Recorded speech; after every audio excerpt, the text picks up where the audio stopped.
Hello, Paulie here. We'd like to take this opportunity to tell you a little bit more about myself and how it is that we have come about doing the things that we do here, the meditations, whatever else may have drawn you here, and any other reason why you might be watching this, as we like to say, however, whenever, and whichever way this has found you. Now, we do have some notes here, so you'll have to excuse me if I look away a little bit. Try to make this as smooth as possible, of course, so that you can get to know why we do the things that we do. Now, first of all, just to clear up any confusion, we do use the pronoun VE. It's one that I kind of came up with myself instead of we, because that is how we like to express myself. So I use that instead of the letter I sometimes. You may notice that a lot of my meditations are done seated. Almost all of them are. And the reason for that is because for a good portion of my life, I'm now over 50 years old, and for a good portion of my life, I was rather sedentary. Loved being outdoors, would spend lots of time outdoors camping, going for walks, riding bikes, and things like that, especially when we were younger. But really, it was more about just being outside. Even to this day, it's a beautiful thing for me to go out and just lay down in the grass, no matter where I am, even in a public setting.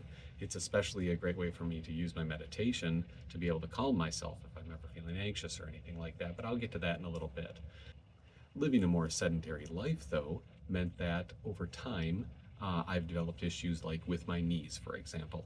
So a lot of my meditation reaches out to people who either are fine with the traditional meditation of sitting, very little movement in meditating, or doing little movements, or for people who want to do a lot of movement but also have issues with mobility for some reason. So we hope this really reaches a lot of people who feel that they could use meditation in some way in their life, and they want to exercise perhaps, but that's not always a lot of fun. And so following some of the ways that we do this, it can help, I think, not just your body, mind, and also your spirit. And so I'd like to get into that too. So we are somebody who believes very strongly in animism, in the physical form made manifest from spirit. We are somebody who practices a little bit of witchcraft. We are somebody who is actually a member of the Order of Bards, Ovates, and Druids. And we are somebody who, on a regular basis, I said, will go outside in my bare feet. I've even gotten in trouble from my doctors for this.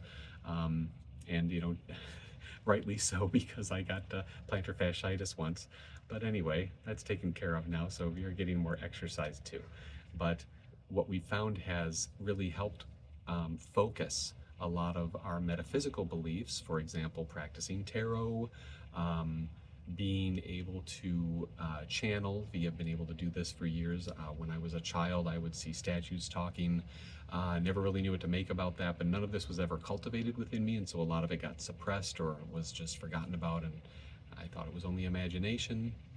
But we have found that meditation helps to focus a lot of these talents we have into how we feel that universal, unconditional love is something that everyone is born with a right to have. It is not something you need to earn.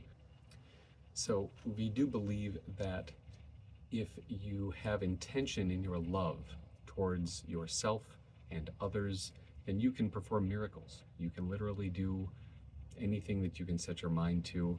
Sometimes it might require the help of other people, but being able to love oneself then helps your cup to overflow and help others. So we have struggled with some of these concepts in our life, though, even in the fact of being warm towards other people, because I have had a lot of times in my life when I've suffered from a lot of anxiety and depression. We have been diagnosed bipolar, manic depressive, schizophrenic, schizoaffective. We suffered a lot of paranoia starting when we were about 18, 19 years old. That was enhanced because of the lifestyle we were living at the time, but after kind of being able to pull ourselves together then, what came back to me, even though for a long time we still disassociated from a lot of what our body was feeling, a lot of the things that we really helped us feel, that helped me feel connected to nature for many years, still, we remember at the times that whenever we would calm ourselves and get into a meditative state, that would certainly help me to reconnect with the purest form of love. And we believe that when we meditate, we very much can connect with, as the term many people use, source. So we simply hope to help other people experience these things themselves through our meditations, through ways that we can, through the shadow work that I have done in my life and what I have discovered about myself. and then being able to turn that over to other people to do what they can do. And so we hope that whatever it is that you find here speaks to you, resonates with you, and we really hope that it simply helps you to move more or learn to move less and still get just as much done inside yourself, and really work on that fountain of love and light that we are all made of. And you can unlock this through practices like meditation. So again, thank you for being here. Peace, love, and blessings, and hope to see you soon.